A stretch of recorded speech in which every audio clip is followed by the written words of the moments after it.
Assalamualaikum warahmatullahi wabarakatuh. Bismillah, alhamdulillah, assalatu wassalamu ala rasulillah, wa ba'd. Sahabat asa yang berbahagia, kaum muslimin dan muslimat, salihin salihat dimanapun Anda berada.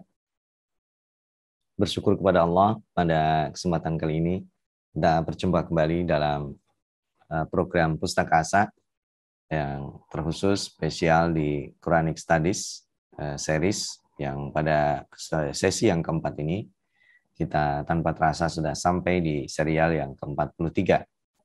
Insya Allah pada kesempatan kali ini kita akan membahas tentang derivasi atau istiqaq yang ada di dalam Al-Quran.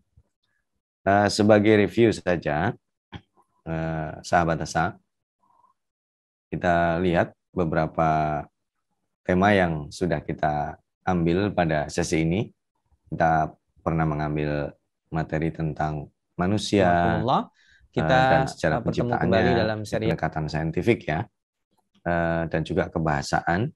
Lalu ada alam barzah, ada hari kiamat, dan kita juga pernah membahas secara linguistik dengan pembahasan atof atau kata penghubung, juga al-istisna, dan pada pertemuan lalu kita membahas tentang jasa training. Nah, kesempatan kali ini kita akan membahas tentang derivasi. Kita cek dulu dari Kamus Besar Bahasa Indonesia. Derivasi itu adalah pengimbuhan afiks yang sifatnya tidak menginfeksi pada bentuk dasar. Ya, ini untuk membentuk kata-kata yang lainnya. Atau kalau dalam linguistiknya, derivasi itu adalah proses pembentukan kata yang menghasilkan satuan kata terkecil yang baru. Ya, menghasilkan kata-kata yang berbeda. Ya. Nah, pembentukan derivasi ini bahasa KBBI ya, tidak bisa diramalkan. Konsep derivasi ini terkait dengan kaidah-kaidah sintaktik yang tidak otomatis, tidak sistematik, sifat opsional, dan mengubah identitas leksika. Ini kira-kira intinya kata satu dengan yang lainnya terhubung dengan bentukan-bentukan tersebut. Kalau di dalam bahasa Indonesia, kata dasarnya misalnya lempar, nanti ada lemparan, ada melempar, melempari, melemparkan. Nah, itu kira-kira. Maka dalam bahasa Arab juga demikian. Ada fa'ala, yaf'ulu, fa'lan, wa maf'alan, gitu ya. Ada fa'il, ada maf'ul, dan lain sebagainya. Nah, Al-Quran ini yang berbahasa Arab, Al-Quran itulah yang menjaga bahasa Arab. Ya, Al-Quran ini mempengaruhi struktur baku bahasa Arab. Pada saat Al-Quran itu diturunkan, bahasa Arab ini sedang maju-majunya ya, dari segi kesusastraan, tetapi dalam bentuk kaidah-kaidah kebahasaan itu belum ada. Dan bahasa Arab ini luar biasa ya. Dia ini sudah 14 abad, tapi ketahanan bahasanya luar biasa. Dan saat kita baca bahasa Arab di dalam Al-Quran hari ini, yang berbahasa Arab tentunya, bahasanya up to date. Kita benar-benar merasakan tidak ada jarak antara bahasa yang dituturkan oleh Al-Quran, padahal sudah 14 abad yang lalu. Dan tutur gaya bahasa redaksi Al-Quran ini berpengaruh pada pola-pola dalam bahasa Arab. Makanya pasca turunnya Al-Quran itu nanti ada cabang-cabang kebahasaan, ilmu nahu, ilmu sorof, ya, kemudian ada ilmu balaghah, termasuk ilmu istiqaq, ya, ilmu mempelajari kata bentukan. Atau dalam bahasa gampangnya, ilmu-ilmu kebahasaan ini menjadi sebuah rumpun linguistik yang dikenal dengan lugawiyat, ya, untuk mengenal kebahasaan. Nah, istiqaq karena Al-Quran itu adalah sumber rujukan kebahasaan, bahasa Arab, kita perlu tahu istiqaq itu apa. Istiqaq itu sederhananya adalah taulidul alfad ba'duha bi ba'din. Terbentuknya lafaz dari satu lafaz lain. Dan terbentuknya lafaz ini didasarkan pada kata intinya atau dalam bahasa Arab disebut masdar. Nah, masdar itu artinya sumber. Ya. Nah, Imam Asy-Syaukani mendefinisikan istiqaq itu adanya keserasian, kemiripan antara dua lafaz atau lebih dalam makna dan susunannya. Nah, maka nanti saling dikembalikan satu dengan yang lainnya.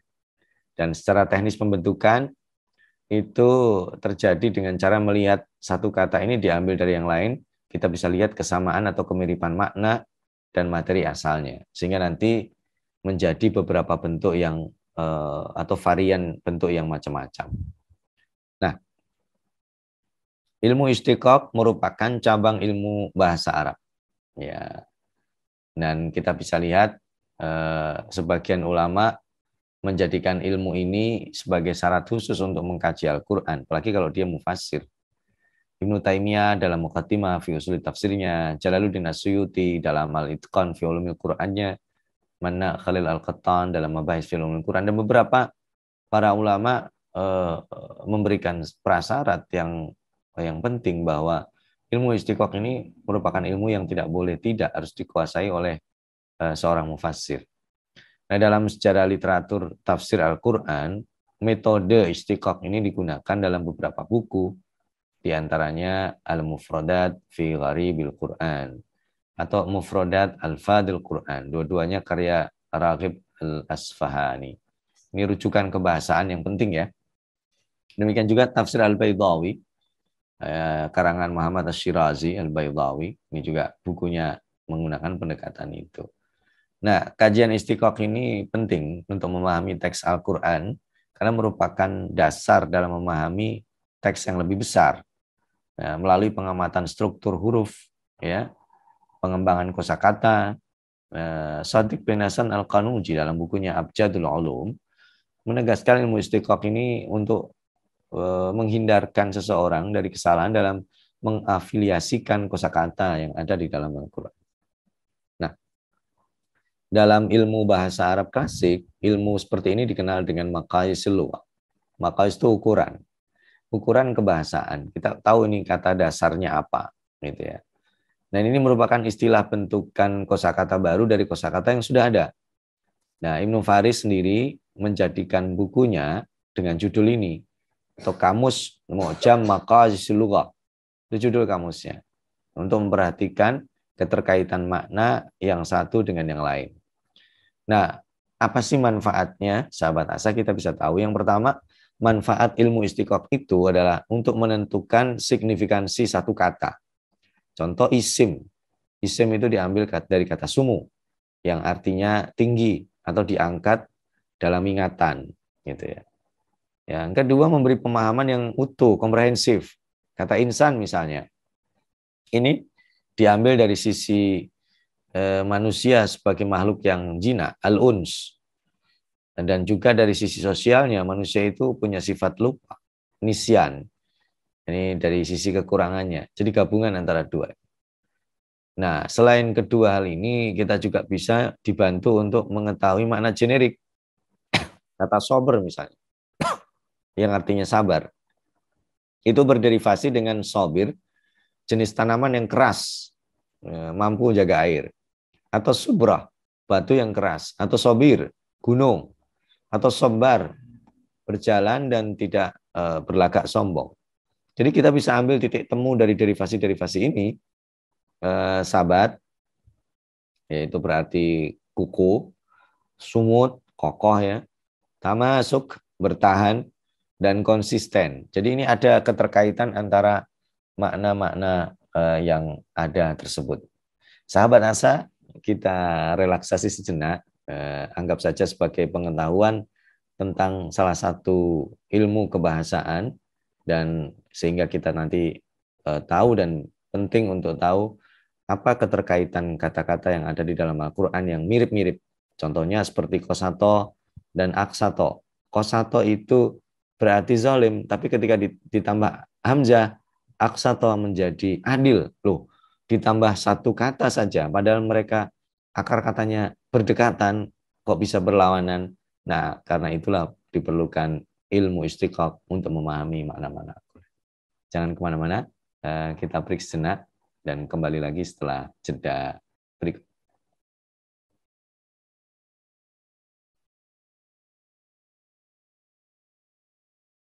Menuntut ilmu adalah sebuah jalan yang akan mengantarkan manusia pada kemuliaan.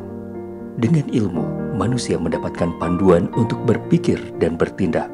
Untuk itu, Asa TV Indonesia menghadirkan Pustaka Asa, sebuah ruang pembelajaran sistematis bersama para pakar di bidangnya. Quranic Study Series, Quranic Life, Prophet Manner, dan berbagai bidang keilmuan yang dibahas dengan cara menyenangkan. Pustaka Asa hadir setiap Sabtu jam 19.30 waktu Indonesia Barat, hanya di Asa TV Indonesia. Sahabat Asa yang berbahagia, kita kembali lagi. Sekarang kita praktekkan pada terapannya ya. Ya, langsung saja. Baik, kata terapannya ini kita ambil contohnya adalah Al-Quran. Nah, mohon maaf sahabat Asa, mudah-mudahan gangguan teknis suara ini tidak mengganggu terdelivernya kajian pada kesempatan kali ini. Baik, secara garis besar kata Al-Quran ini difahami oleh dua madhab besar. Ada yang berpendapat bahwa ini kata asli yang tidak memiliki asal atau akar kata. Sebagian lagi berpendapat kata Al-Quran ini memiliki akar kata yang disebut dengan mustaq. Nah, golongan yang berpendapat bahwa lafaz Al-Quran memiliki akar kata, mereka juga berpendapat dari mana akar kata Al-Quran. Ada yang mengatakan Al-Quran itu tanpa hamzah, ghair mahmus, dari kata-kata qarana, yang berarti adalah dham, mengumpulkan. Karena Al-Quran adalah kumpulan ayat-ayat dan surah-surah. Atau diambil juga dari kata-kata al-qara'in, yang berarti dalil, atau tanda atau panduan. Al-Quran itu berisi panduan. Ada yang mengatakan, oh enggak, Al-Quran itu dari kata-kata yang ada hamzahnya, mahmus. Dari kata-kata al-qar'u. Al-qar'u itu artinya juga sama, al-jam'u, mengumpulkan. Atau kumpulan ayat dan surah. Atau dari kata-kata qara'a. Qara'a itu bisa berarti bayyana, azhara, menjelaskan dan menampakkan. Bisa juga berarti tala. Qara'a artinya membaca. Nampaknya yang paling populer itu yang paling terakhir itu ya. Nah, kurang lebih petanya kayak begini. Derivasi kata Al-Quran itu dibagi dua. Ya, ada yang mengatakan asli nih, nggak boleh ini Al-Quran itu berasal dari kata-kata lain. Nah, udah, kalau ini kita bicara ini stop. Nah, sekarang kita ambil ilmu istiqoqnya dari mazhab yang lain. Al-Quran itu dari kata-kata yang ada hamzahnya. Al-Qara'u artinya mengumpulkan, atau dari qara'a yang artinya menjelaskan dan membaca. Ada juga mazhab lain yang mengatakan bahwa Al-Quran itu dari kata-kata korona, mengumpulkan juga, karena ada kumpulan ayat tadi itu ya, dan surat, dan berarti qara'in. Nah, ini contohnya kayak begini ya. Jadi kita tahu, dan sehingga sekalipun yang paling populer ya Al-Quran, itu masdan artinya maf'ul, sesuatu yang dibaca. Maka kemungkinan besar kalau kita lihat dari struktur ini, derivasi kata Al-Quran yang paling terkenal ya tentu qara'a. Karena Al-Quran itu ya menjadi Al-Quran ketika dibaca. Baik sahabat Asa, kita lanjutkan. Yang kedua kata Islam. Nah, Al-Islam ini saya baca ya, Al-Islam yuqalu aslama, inqada wasara musliman, kata sallama, wal aduwa khadhalahu wa amrahu ilallahi ta'ala ay sallamahu wa tasalama tasala. Jadi aslama itu tunduk, ya, tasallama menyerah, menerima, ya, tasalama itu ya dia berdamai. Nah, ini kurang lebih maknanya kisaran antara tunduk, menyerah, damai, menerima. Maka dalam istilahnya nantinya itu kan secara kebahasan artinya begitu. Maka nanti dalam istilahnya al-Islam itu disebut apa? Nah, ini saya baca ya. Al-istislamu li amrillahi ta'ala wa huwal inqiyadu li ta'atihi wal qabulu li amrih. Jadi menyerah dan menyerahkan pada putusan Allah, yaitu dengan cara tunduk dan taat dan menerima perintahnya. Kira-kira begitu ya. Nah, ini gampangannya. Baik, lalu yang ketiga kata iman. iman itu kisarnya ya makna derivasi yang bentukannya itu nanti tidak jauh-jauh dari kata aman, mengamankan, adanya trust, percaya dan dipercaya, menunjukkan ketundukan. Makanya al-iman itu al-amnu wal-aminu. Diddul khauf, lawannya takut. Amina kafariha, amnan wa amanan. Bifathihima wa amanan wa amanatan. Nah ini kata-kata bentuknya, ya. Maka al-iman itu as-siqatu wa idharul khudu'i wa qabulus syariah. Maka iman itu ada percaya, menunjukkan ketundukan dan menerima syariat. Ini berdekatan dengan kata Islam tadi ya. Baik, sahabat Asa, kita ambil contoh lagi ya. Contoh lagi an-nifaqu. Ya. An-nifaq ini ya kalau orangnya namanya munafik. Nah, apa itu munafik atau nifak? Ayyubtina khilafa ma yadhar, yaitu menyembunyikan apa yang berbeda dari yang nampak. Nah, pemaknaan kata munafik ini diserupakan sebuah dengan seekor binatang yang bernama yarbo, sejenis tupai, itu ada gambarnya ya, yang masuk pada nafak, lubang di dalam tanah, dan keluar dari lubang lain. Ya, atau kata nafiqo ini merupakan salah satu dari lorong yarbu. Ia sering menutupi lorong satu dan menampakkan lorong-lorong lain. Ketika datang, ia akan menutupi kepala dengan menembus lorong dari arah lubang lain. Nah, perilaku seperti ini diserupakan dalam bahasa Arab sebagai sifat munafik. Nah, itu kurang lebih sahabat Asa ya. Dan ini saya akan mengambil beberapa terapannya nanti pada kata surat Al-Fatihah yang gampang ya. Dari surat Al-Fatihah ini surat yang lazim dan sering kita baca. Insya Allah nanti kita akan bahas di sini. Kita lihat ya. Pertama ada kata-kata al-ism. Bismillahirrahmanirrahim. Ya.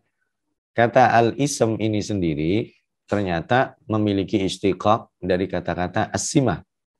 As-simah itu artinya tanda atau as-sumu. As-sumu itu artinya tinggi. Nah, kenapa ism itu disebut sebagai tanda? Ya karena supaya menandai orang. Oh ini namanya Saiful, oh ini namanya Ahmad, oh ini namanya Mahmud. Sebagai tanda kalau saya ketemu lagi, oh ini saya ketemu si Fulan gitu. Dan tanda itu terkait dengan ingatan. Berarti dia dari as-sumu karena yang paling tinggi untuk diingat. Ya kalau kita ingat ya berarti nama itu kita jadikan tanda untuk diingat. Nah, ini derivasinya ya. Alhamdu dari hamida. Hamida itu apa? Memuji dengan baik. Nanti bentukannya banyak ya. Ada hamida, ada Ahmad, ada Mahmud, ada Hamid. Nah, itu menunjukkan pujian yang paling baik. Maka Nabi Muhammad SAW disebut juga Ahmad di dalam Al-Quran. Karena beliau adalah orang yang paling baik dalam memuji Allah. Ini terkait. Dan nanti kita bisa tahu. Dan insya Allah kita akan bahas juga nanti apa itu taraduf ya, sinonim ya. Nanti kita juga akan tahu kalau kita membahas kata-kata sinonim itu nanti. Hamidah kata sinonimnya al-madah juga berarti pujian, tetapi dari sisi yang lain. Lalu Rabbul Alamin, Rabb ini berarti mendidik, merawat. Nah, tarbiyah itu mencakup semua aspek. Oke. Lalu ada kata-kata Rabbul Alamin, alam, alima. Ini atau alam itu yang selain Allah diketahui atau tidak. Nah, maka ini kata alam saja itu plural. Maknanya plural sekalipun bentuknya single. Nah, alamin itu plural dari plural. Jam'ul jam'i. Nah, nanti ada iyyaka na'budu, abidah itu menyembah, menghususkan penyembahan. Dan dengan kata-kata iyyaka di depan berarti objeknya difokuskan supaya menghindarkan dari objek yang lain. Beda kalau na'buduka, kami menyembahmu berarti menyembah yang lainnya. Mustaqimun itu kata istiqoqnya dari qayyimun yang berarti lurus, stabil. Ya, artinya lurus tidak berarti kayak kita membayangkan jalan yang lurus gitu, enggak. Karena berarti stabil, atau kalau dalam bahasa modern disebut efektif. Ya, kalau disebut as-sirat al-mustaqim itu cara efektif. Yang cepat sampai pada tujuan. Ya, umumnya lurus gitu ya. Ya. Nah, ini berhubungan dengan tata cara ibadah dan berdoa meminta kepada Allah. Ya, ini secara sederhana kurang lebih seperti itu sahabat Asa. Nanti setelah jeda insya Allah kita akan ulas sedikit lagi sebelum kita pindah membahas terapannya pada beberapa kata lain. Kita break sejenak insya Allah setelah jeda berikut ini.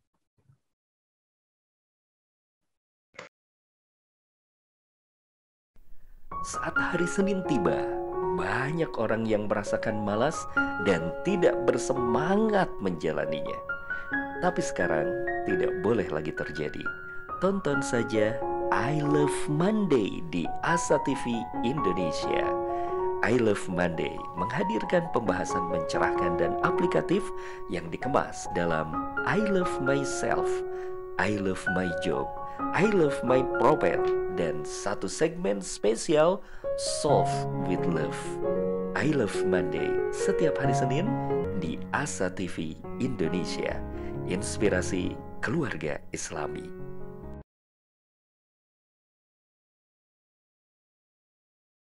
Baik, sahabat Asa, kita kembali lagi.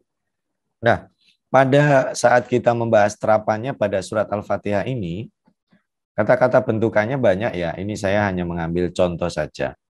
Oh, begitu ya. Jadi kalau kita menyebut nama isem, kita tahu oh itu dari kata bentukan masdarnya itu asima, tanda asumu itu tinggi. Alhamdulillah itu memuji dengan baik, karena ini menjadi yang paling populer di antara yang lainnya. Ya kan ada madah, ada syakara. Itu yang juga artinya memuji.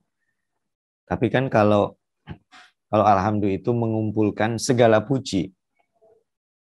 Karena alif lam di situ itu untuk istighraq, semua segala puji. Baik dikarenakan Allah memberi kita, yang itu disebut dengan asyukru. Jadi kalau ada orang ngasih saya berterima kasih, itu asyukru.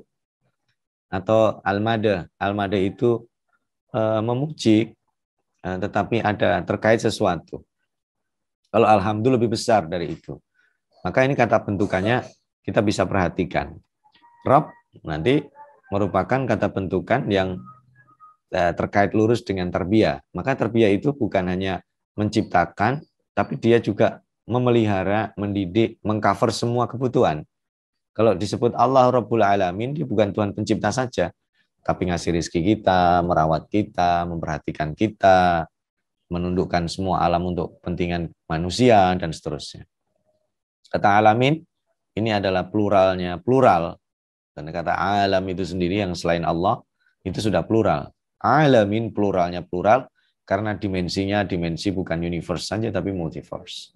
Dan iyyaka na'budu wa iyyaka nasta'in tadi sudah dijelaskan, terakhir terkait dengan qayyum.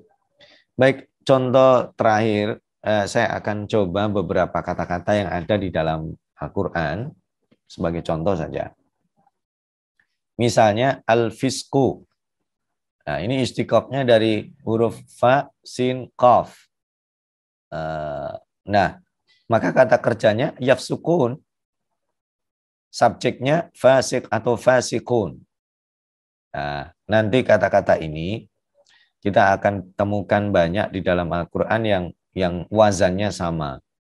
Ada qasitun, ada adun, ada kafirun, ya. Dan termasuk di bawahnya itu zalimun. Zalimun dari kata-kata az-zulmu. Az-zulmu itu istiqaqnya dari zulmun. Kata kerjanya yazlimun atau yazlimu, zalimun. Nah ini ya.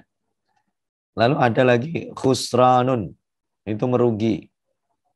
Nah, istiqaq dari kata bentukan dasarnya khasira, ya. Lalu kemudian ada yahsaru. Nah, subjeknya khasir kalau satu, khasirun itu banyak. Nah, ada juga tadi ini yang jelek-jelek ya. Sekarang kita ambil yang baik. Ihsan. Wabil walidaini ihsana. Nah, ini istiqaqnya dari hasuna atau ahsana. Nanti al-hasan dengan al-ahsan itu bentuk superlatif. Ihsan itu bentuk superlatif. Kata kerjanya yuhsinun. Orangnya disebut muhsin kalau satu, muhsinun kalau banyak. Itu adalah orang-orang yang berbuat baik. Bukan sekedar berbuat baik, tapi perbuatan baik yang maksimal, yang optimal. Itu disebut dengan muhsinun. Lalu ada disebut lagi selain, makanya di dalam Al-Quran itu ada wabil walidayhi ihsana. Nah, ada juga husna. Ada juga hasanan, hasanat. Nah, jadi kita tahu, oh itu akar katanya sama. Jadi kita tahu, oh ini kenapa ihsan, oh ini superlatif. Ya, kenapa hasanat, oh ini kebaikannya. Lalu yang kelima, contohnya adalah ad-dhalal. Ad-dhalal itu tersesat. Dhalla. Waman dhalla fa innama yadhillu 'alaiha. Ya. Lalu ada yudil, yaitu menyesatkan atau dia juga tersesat, ya. Dan ketika orang disebut dhalin, ada disebut juga mudil, itu menyesatkan. Ada dhalin, dia orang yang tersesat. Nah ini bentukan-bentukannya. Yang contoh terakhir al-kazib, dari kadziba atau kadzaba atau yukadzibu. Kadzib sendiri itu bohong. Tapi kadzaba, kalau kadziba itu bohong. Tapi kalau kadzaba yukadzibu itu mendustakan. Itu ada frasa yang lebih keras dari sekedar bohong. Makanya nanti orang-orangnya disebut kadzibun, itu sekedar dia bohong. Tapi kalau mukadzib, wailul, disebut al-wail ya. Al-wail. Nanti al-mukadzibun, al-mukadzibin itu orang-orang yang mendustakan, bukan sekedar berbohong tapi dia melawan, mendustakan, menafikan. Itu lebih efeknya lebih dahsyat dari sekedar dia berbohong. Sahabat Asa, ini sedikit dari contoh-contoh kata-kata bentukan yang kita perlu tahu, karena kata-kata bentukan ini merupakan salah satu unsur yang penting untuk kita ketahui secara komprehensif sebagai bantuan kita pada saat kita memahami kosakata yang ada di dalam Al-Quran. Sebelum kita berpisah, sahabat Asa, ada beberapa lesson learn, takeaway lesson. Yang pertama adalah ini Al-Quran itu rujukan linguistik bagi bahasa Arab.